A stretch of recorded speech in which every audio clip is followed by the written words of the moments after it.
Hey guys, what's going on? This is Deadly. Welcome back to the channel for some more Escape from Tarkov. So on December 28th, there will be another wipe, which means all of your hard-earned loot, your character progress will be reset. And for those that have never experienced a wipe before or might be new to the game, this video is for you to tell you what you should be focusing on post-wipe to kind of keep up the pace with your fellow PMCs. Now, I know this game isn't necessarily a race, but the sooner that you get access to the equipment that makes you play at your best, the better you're going to do and the more you're going to enjoy the game. And you know, there's always some fun competitions between your squad mates or your friends on who can get to level 35 first and who can unlock the traders the fastest.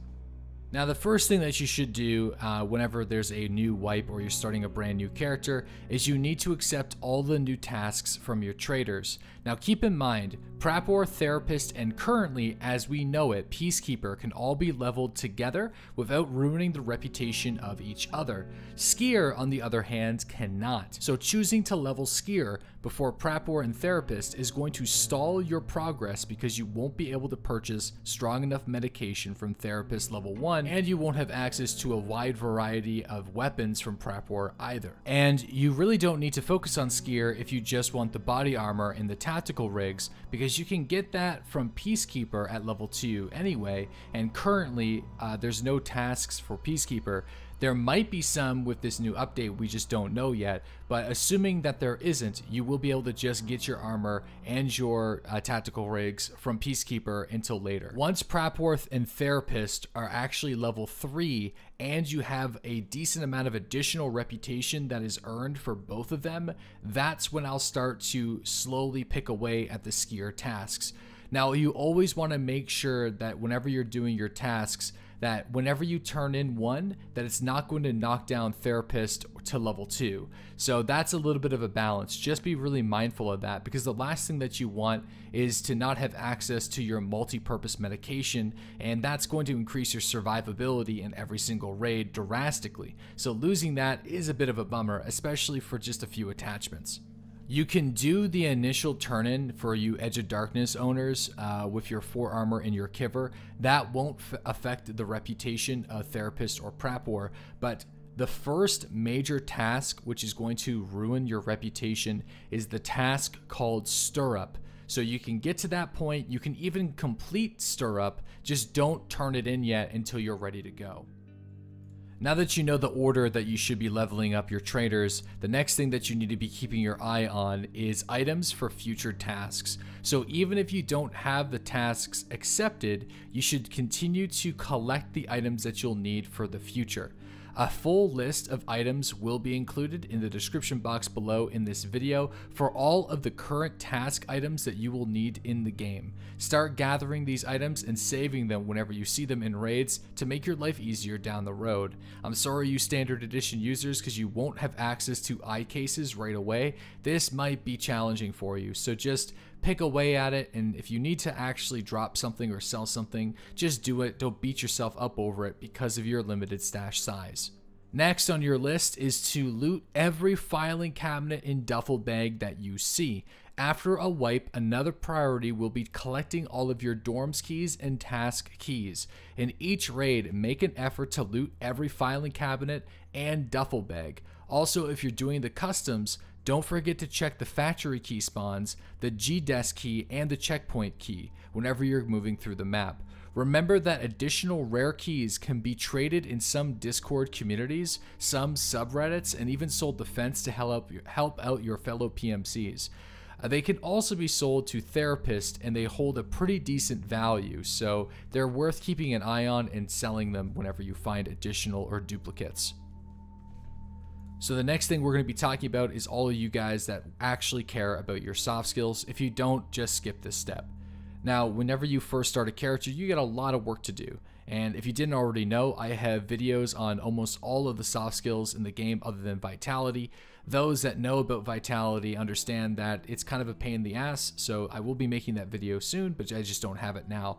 But let's talk a little bit about your metabolism. So as always, make sure that you eat and drink everything that you find from the very first raid that you get into.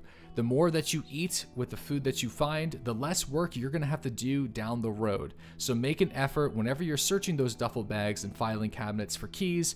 Don't forget to drink and eat the food that you find. It will make a pretty big difference.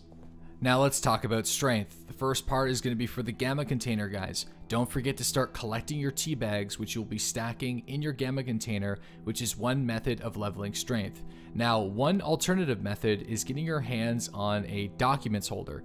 Now that might be a little bit challenging because it comes down to RNG, but if you do find a document holder, you can actually put maps inside of the document holder that weigh a decent amount, which is actually one of the most effective ways of boosting your actual overall weight. Again, if you don't have that, then a pistol case inside of a WRT rig that is also filled with buckshot is a really good way of boosting your overall weight inside of your gamma container. Now for those using an alpha, beta, and epsilon, I mean, it's going to take you a little bit to get the epsilon, but who knows, you might get lucky and grind that out in a few days. Then what you want to do is go to my strength training video that I've already created to talk a little bit more about some cool methods. So that's for the soft skills. For your stress resistance and for your health and endurance, those things are a little bit out of your control. The stress resistance, again, it's a bit of a pain in the ass. I don't even think I'm going to be doing it next wipe. Until they add Berserker mode, I don't think it's going to be worth it for me. But if you're interested, I have a guide on that as well. And the endurance is just going to be coming naturally. So I actually just leveled up my endurance to 51 just playing the game normally. And the health, well, the more endurance training and strength training you do, the faster your health is going to be leveling. So you should be no problems there as well. So that covers most of my early game agenda when it's coming to post-wipe situations. The only thing I'm going to talk about now for the ending of the video is money. Money, if you've watched my live streams, you know I hold very little value to actual money in the game. Partially because there's a few exploits that make it extremely easy to actually get money, especially USD. If you hear somebody that's like, ooh, I have 100,000 USD, you know they're kind of full of shit.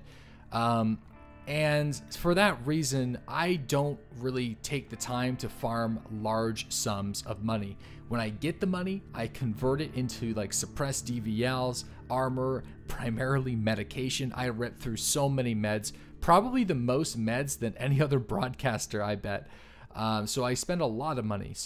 But if you are strapped on cash, again, this seems like a giant video of advertisements, but I'm serious. Like, I do have a money video that will show you how to get money the fastest, especially when it comes to safes. I also have a video on every single safe location in the game if you want to go that direction. Of course, farming the factory for weapons and then reselling them to Prapor is probably going to be the best early game method of farming, because the safes on Shoreline is going to be absolutely packed with people. So just keep that in mind, that yes, the Shoreline safes and the new areas on Shoreline, for all we know, might have some of the best money farming in the game, but you probably won't be able to discover that until a week or so after the new map has been released. So weapon farming on the factory and of course on woods is going to be my go-to method of getting money in the game.